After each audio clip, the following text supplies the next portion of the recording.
قرآن و سنت شریعت کا بیس ہے. جب تک ہم قرآن کو نہیں سمجھیں گے تو پھر شریعت کو سمجھنا، اس کے اعمال کو سمجھنا، حلال حرام کو سمجھنا یہ ہمارے لیے بہت مشکل ہو جاتا ہے. لیکن بڑی افسوس کی بات ہے کہ اللہ کی کتاب کے ساتھ ہمارا کیا معاملہ ہے میں سمجھتا ہوں ہم کو بہت زیادہ تفصیلات میں جانے کی ضرورت نہیں ہے. سب سے زیادہ پڑھی جانے والی کتاب اللہ کا کلام قرآن ہے. لیکن یہ بات بھی اپنی جگہ بالکل طے شدہ ہے کہ یہ سب سے زیادہ پڑھی جانے والی کتاب ہے جس کو سب سے زیادہ لوگ بغیر سمجھے کے پڑھتے ہیں.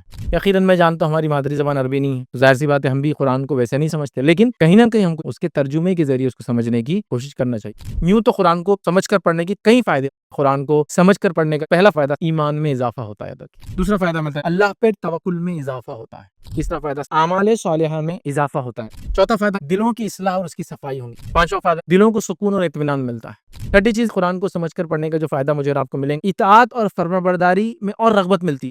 ساتواں فائدہ قرآن کو سمجھ کے پڑھنے کا ہمیں ملیں گے خوف الہی ہمیں پیدا ہوگا. آٹھواں فائدہ قرآن کو سمجھ کر پڑھنے کا جو ہمیں ملیں گا اخلاق اور کردار کی اصلاح ہوتی ہے. اور آج اخلاق کے معاملے میں یاد رکھیے ہمارے بہت زیادہ گراوٹ آ چکی ہے. دنیا کہہ رہی ہے، ہم خود بھی کہہ رہے ہیں. قرآن کو آپ سمجھ کر اگر پڑھیں گے انشاءاللہ عزیز ہم کو فائدہ یہ ہوگا کہ ہم دنیا بھی سمجھنے والے بنیں گے. قرآن کو سمجھ کے پڑھیں گے تو ہم انسانیت کو سمجھنے والے بنیں گے. قرآن کی ابتدا ہی ہوتی ہے انسانیت کے 3 طبقوں سے.